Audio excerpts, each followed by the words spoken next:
Well, hello friends, pro-life leader Frank Pavone here with my daily diary segment covering the first 3 days of November in 2023. What did I do?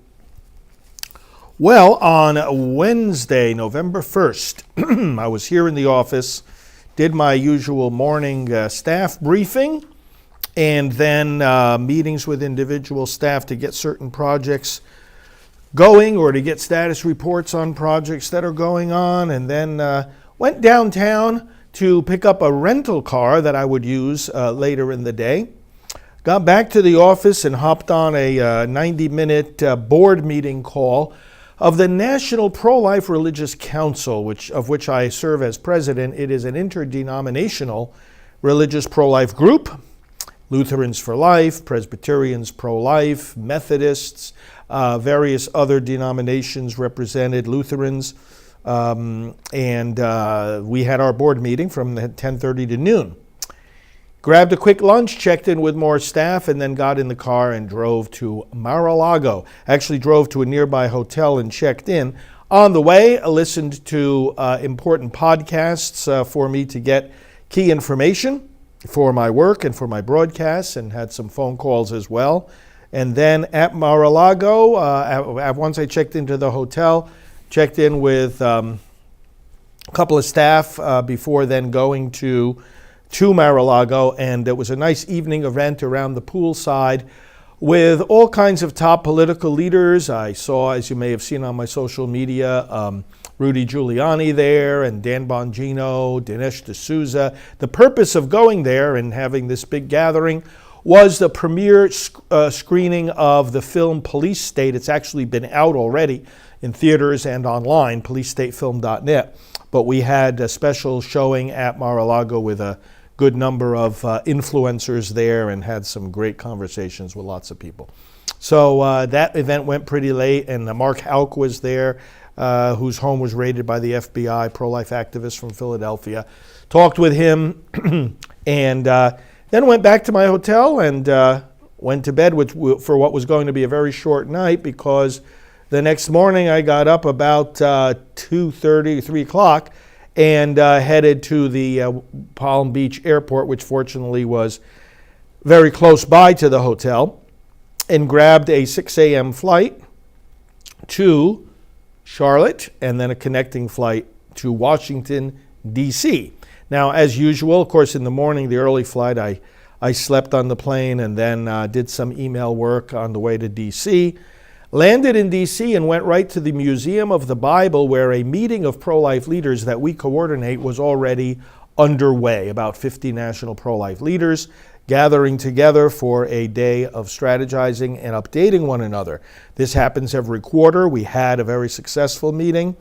I interacted with the other leaders as well as with my staff. When the meeting was over, I went over to our hotel, just a little short walk from the Museum of the Bible, checked in, and then I had a 5:15 p.m. phone call with our fundraising staff, making some plans. Actually, not simply about fundraising.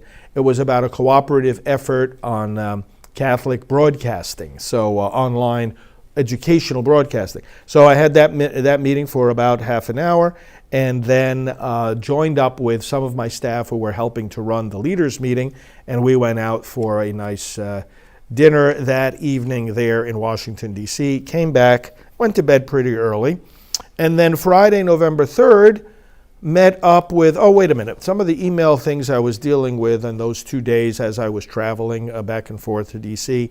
Administrative phone call plans, planning of spots for broadcast, for Right Side Broadcasting when they cover President Trump's speeches. An article that some of my canonical advisors are putting together about shunning. Shunning as a tactic of cults, not supposed to be a practice of the Christian church, but of cults. And the reason why we're writing about that is that's how some people treat me, and we're going to talk about that with our critics, our enemies, and our shunners.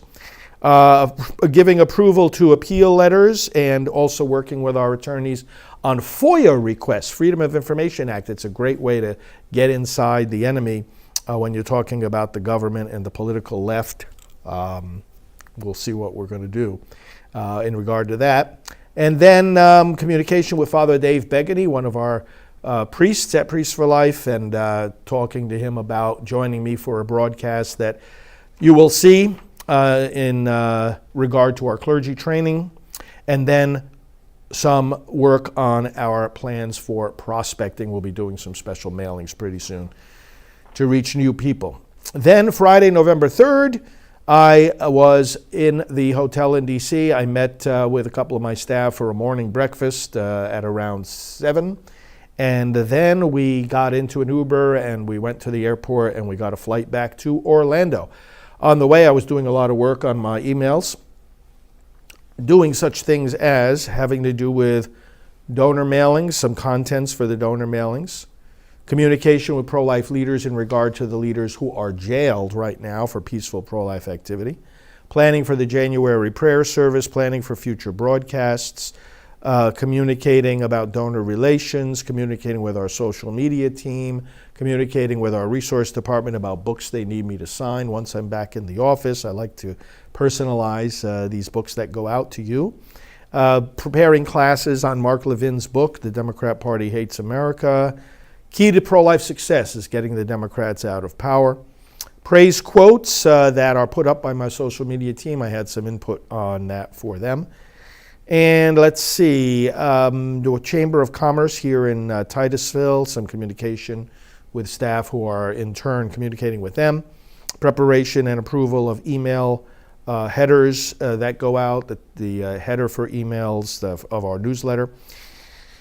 Communication with our social media team about our Getter account, improving that, and communication in regard to an upcoming meeting of Silent No More awareness campaign, and communication about our streaming schedule of online broadcasts that hopefully you watch all the time.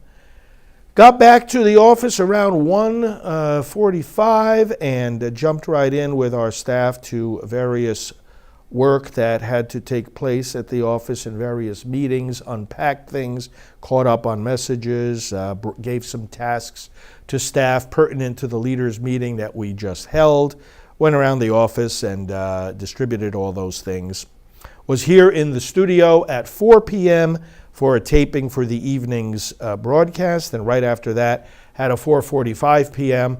conversation with some of our administrative and finance team about some arrangements we're making with donors, and then settled in for an evening of quiet work, getting staff updates from them in terms of end-of-day emails, and signing a lot of books and cards, birthday cards that we send out to people, and signing my book that we are sending out, proclaiming the message of life, and other things, some Christmas preparations too, because Christmas is on the horizon. So those are some of the things I did November 1st, 2nd, and 3rd of 2023. I hope your pro-life work is going well. We are working for you, for the unborn, for the Lord, and continue to support our work. We will together gain the victory. God bless you. We'll talk to you soon.